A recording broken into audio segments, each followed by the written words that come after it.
All right, ladies and gentlemen, welcome back to Let's Talk Rockets, episode number 37 here. It's Thursday, July 13th. Beautiful day here. We got the weekend coming up starting tomorrow, about a day from now. Houston Rockets Summer League action is going down tonight. Game number 4.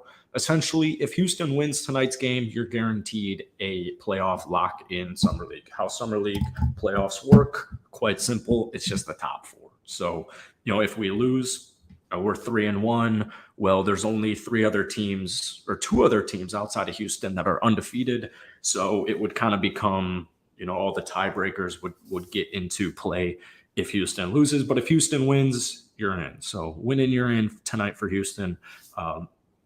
They're playing Golden State. Golden State has some dogs on it, that's for sure, but they are 0-3. So I think Houston gets it done tonight, and I think Houston does make it to the playoffs. Essentially, what happens is only the top 4 teams make it. I think it's 1 versus 4, 2 versus 3. They play in the semifinals, and then we have the championship match on, I think, Monday the 17th. So, yeah, we might do a late stream here. I know the game's on ESPN. I have my golf podcast tonight. I got to make a video on the main channel, and I really kind of want some custard. I'm just feeling custard tonight. But anyways, guys, we're talking Jalen Green today, and the reason why, as a quick preview, the reason why we're talking about Jalen Green is we did yesterday the franchise player debate, or kind of not a debate, but more of an open forum, an open discussion on who's the franchise player on the Houston Rockets. And the main takeaway from that was it's all good. We're having this conversation. Any of them can realistically be the Houston Rockets franchise player. On my rankings, I had Jalen Green more towards 3, and I think that there is nothing wrong with it. I just think Amin Thompson's potential is crazy. I think Şengün's a really special player, and I could actually see Jabari one day coming ahead of Jalen Green. But, to me, we're going to talk about Jalen Green today, because when I say that, I don't want it to get blown out of context or, whatever it is, where it's like Jalen Green's still really, really good. Jalen Green's a very good basketball player, and we were talking on our show today, like, he's 21. We were talking on my show today. I had my boy Nick on, and he was saying, Jalen Green is a bust, and that he is 100% sure that Jalen Green will never make an All-Star game. And I'm thinking to myself, I really think Jalen Green will make a couple All-Star games. That's for sure. So without further ado, that's what we have planned for today. If you guys enjoyed, be sure to hit the like button, hit that sub button for daily Houston Rockets content. Once again, these Let's Talk Rockets, we do them pretty much every single day, and they are available on all streaming platforms, Spotify, Apple. The links are down below. And guys, you keep listening to it, so I appreciate it. So, all right, Jalen Green. Like I said, my buddy Nick said these comments, and I don't agree that Jalen Green is a bad basketball player. And, I don't even want the discourse to be today, is Jalen Green the franchise player for the Houston Rockets? Because, yeah, that would be awesome. Do I think it's possible? 100%. Is it likely? I mean, who really knows? What's up, Matt?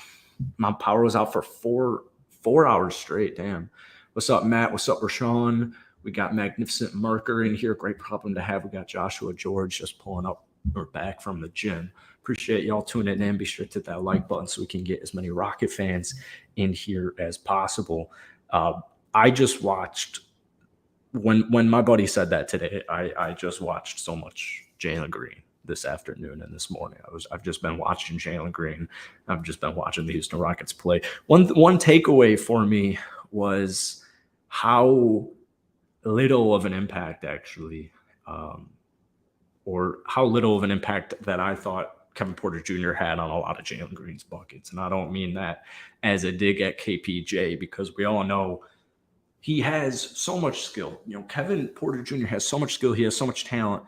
And as a point guard, I think he's fine. I think he's a perfectly fine point guard. I think he's more of a combo guard. I think he's more of a scorer. He's more of a pure scorer. I think you could play him at the 1, you could play him at the 2, you could play him on ball, you could play him off ball. He's a phenomenal catch and shooter. He's a talented passer. But I was really surprised by how little of Jalen Green's buckets were assisted by KPJ. Most of Jalen Green's buckets last year were either on his own in ISO, just getting a bucket on his own, whether that's transition, whether it's just him getting by, just blowing by his defender or what have you. I would say majority of Jalen Green's offense last season came from just pure isolation scoring. Number two, I would say it was usually in a pick and roll. It was mainly Alperen Şengün, obviously being our starting center, but you saw everybody get involved on the pick and rolls. KJ Martin, Jayshawn Tate, but it was mainly Alperen Şengün pick and rolls, and also Usman Garuba was in there a lot. There were a lot of passes or a lot of times where Şengün or Garuba would have the ball, and Jalen Green would just cut, and he'd be found and have some type of athletic finish or dunk. Enters Freddie Double V, right? That's where Freddie comes into this equation. So the big knock people like to throw on Jalen Green is inefficiency. And when we take a look at last season or even his rookie season, technically it's not efficient. Right? Rookie year, 42.6 from the field. We have it on screen here, but for our audio listeners, I'll rattle them off for sure. Let me just pull this up. So this past season, 41.7% in his rookie season, 42.6. So he just basically went from for rounding up 43% to down to 42%. We saw shot attempts boost about 4 more shots per game sophomore year to rookie year, only about half of 3 more at 7.3.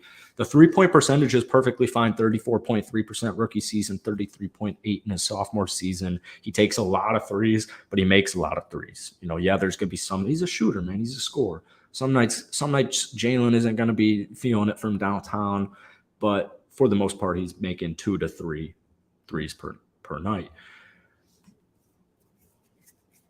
We saw the point total go up from 17.3 to 22.1. We saw a 5-point per game total. We saw his turnovers, unfortunately, go from 2 to 2.6, but, he just had the ball in his hands a lot. There were a lot of possessions of Jalen Green's buckets last season where it's down to about 10 on the shot clock and he has the ball and, he either scores on his own or, tries to make it happen on his own or, calls for a pick or whatever happens. A lot of it is towards the end of the shot clock. However, another decent portion of Jalen Green's shots are early on in the shot clock. So my point is Jalen Green scored 22 points last season.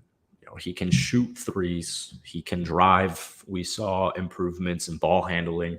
He looks a lot bigger now, but he gained mass from his rookie season. In comparison to last year, he definitely put on some weight.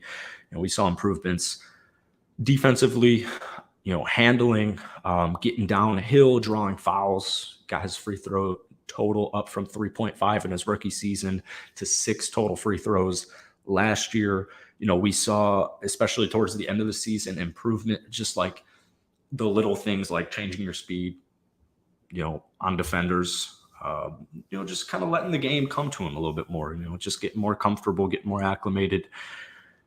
To me, Jalen Green next season, I think Jalen will have a very similar trajectory as guys like D-Book and guys like Zach LaVine. I like the comparison to Devin Booker because Booker kind of had a similar first 2 seasons. Let me fact check that here. And then in Devin Booker's 3rd year was when he kind of really, got things going. Devin Booker in his first 2 seasons in the league shot 42% from the field, about 35% from downtown. Rookie season, 14 points, very similar to Jalen Green's rookie year. And then second season, 22 points, pretty much exactly Jalen Green's second year, right? Exactly 22.1 points per game. Devin Booker's 3rd season, we saw him go from 22 points to 25 points, but we saw the rebounds go up to basically 5. We saw his assist numbers go up to basically 5 and a steal per game. So he went to 25, 5, and 5 with a steal per game. Efficiency, still nothing crazy, only 43%. So point is this, when Devin Booker was doing that for the Phoenix Suns in his first couple years in the league, the Phoenix Suns were a horrible basketball team. Guys like Tyler Ulis, my Illinois legend, were their starting point guard. And when we saw Chris Paul come on to Phoenix, they end up making the NBA Finals. Devin Booker was the best player on Phoenix. Unfortunately, they fell a little bit short. So my point is, I don't need Jalen Green to be my number one player. I don't need him to be my franchise player. That can be, Jabari, Amin Thompson, Elper and Şengün, whoever it's going to be. And Jalen Green can be my number two, who's giving me 25 and 5. Because whether it's this upcoming season or the year after that, especially with Freddie Double V as the starting point guard, I think sooner rather than later, Jalen Green will be averaging 25, 5, and 5 on efficient enough shooting, or efficiency rather. And that's perfectly fine, right? Like that's just perfectly fine. I think on our show today, I was going through like a crazy perfect ideal world where it's like my number one is either this is 2 years down the line. My number one is either, this is for core, if we're just basing it off of core. My number one is either Amin Thompson or Elper Şengün. My number two is either Amin Thompson or Elper Şengün. My number three is a versatile two-way star in Jabari Smith Jr., who's given me around 20 and 10 a night. Can shoot it from downtown, can guard a multitude of different positions, is good in transition, the improvements in ball handling. And then my number 4 is Jalen Green, kind of similar to a Klay Thompson, like a more of a pure scorer than Klay Thompson. I guess less of a shooter because Klay's one of the best ever. But, you get the point. Jalen's like my number 4 is a pure scorer. That's like kind of a perfect world. But it doesn't even matter. It's the end of summer league. We have 3 months till preseason, having these talks or debates or forums where we're talking about the Rockets franchise player. It's just a really good position, really good spot to be in. So, we'll know a lot more 1 year from now. We'll know a lot more 4 months from now once the regular season starts. We'll know a lot more 6 months from now. But in the meantime, I'm anticipating Jalen Green to only improve, especially with a consistent point guard, point commander in Freddie Double V. And you guys have been seeing the work Jalen Green and Fred have been getting into already. They've been going at it nonstop. It feels like Freddie's definitely mentoring him, and Jalen Green's down to work. Right now, I know it goes without saying, but basketball games are being determined right now. Basketball games, the start of the regular season, it's all being determined right now in these open gyms, in the weight room, working with your teammates, et cetera, improving and just getting better. It's all being done. Everything next year is being done right now. So it's just cool to see a young guy, 21-year-old guy like Jalen Green, so adamant about wanting to get in the gym and wanting to get the work in. And it's the same thing with every young Rockets player, which is just so cool to see. And they're going to fit perfectly with Ime Udoka and his style of coaching and just his way of life. Jalen Green, Kevin Porter Jr., Jabari Smith Jr., Tari Eason, especially new addition in Amin Thompson. You see it, you hear it with Cam Whitmore. These are guys who just want the work. They want it. They want people to test them. They want people to try. They're getting at it. And especially with young players, you just never know. You just never know with the work ethic. And that's why you have guys, what's up, Al Comedy? You have guys like Andre Drummond saying, they care about the person, man. They don't care about the player. They care about the person. Are you coachable? What's your work ethic like? It's all the intangibles. It's all the things that go past the film that matter when you're building a franchise. So these guys like Raphael Stone, drafting Amin Thompson, drafting Cam Whitmore, trading for, trading away players, the sign and trade with Dylan Brooks, signing Freddie Double V, Ime Udoka, jobs are on the line here. It's just a lot deeper than what's on the surface and what their film looks like and what their statistics looks like. There's just a lot more things that go into building a roster across all the sports. So basketball is a little bit more limited than a sport like football because you only have 15 roster spots as opposed to 60. So it's a little thing. But it's exactly what you want to see. These young guys just going and getting the work in. It's going to pay off dividends, whether it's this upcoming season, the year after that, 5 years down the line, whatever it is. You just love to see it. And you can tell because the hype with the Rockets right now is so high. And you can tell because it's not just Rocket fans buying into this hype. It's fans across the league. I've been getting texts from buddies who know I cover the Rockets all summer. Even during summer league, Amen Thompson, the drafting Amen Thompson, the falling of Cam Whitmore to 20, Jabari Smith Jr.'s game winner, Jabari Smith Jr.'s second game. People are taking notice.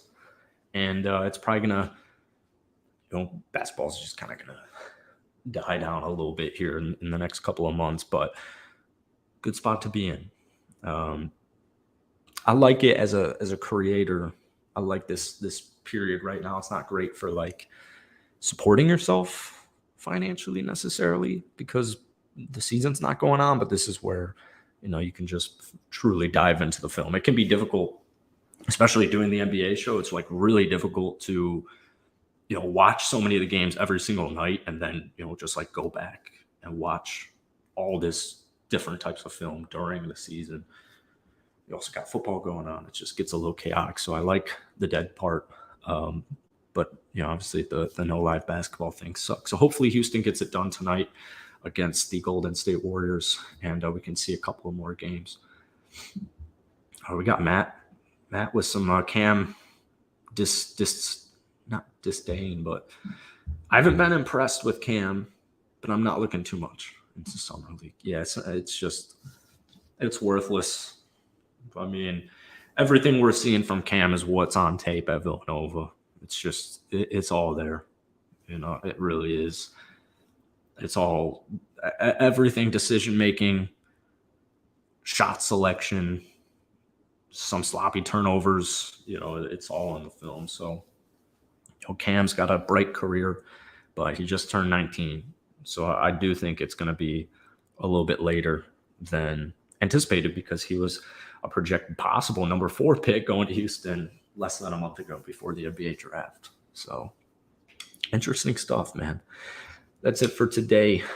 Just a short little stream because we got some Rockets basketball live in, I want to say 2 hours, but let's get the fact check here. I got to go record this on ESPN. 7 o'clock. Oh, it's in less than an hour. All right, yeah. So get ready for live Rockets basketball and get ready for a preview. Once again, guys, like button, sub button. Appreciate y'all taking time out of your day to watch these. And once again, these are available on Spotify and Apple Podcasts. The link's down below. And we're almost at 100 total plays. You guys have been listening to them, so I appreciate it. And yeah, see you guys later.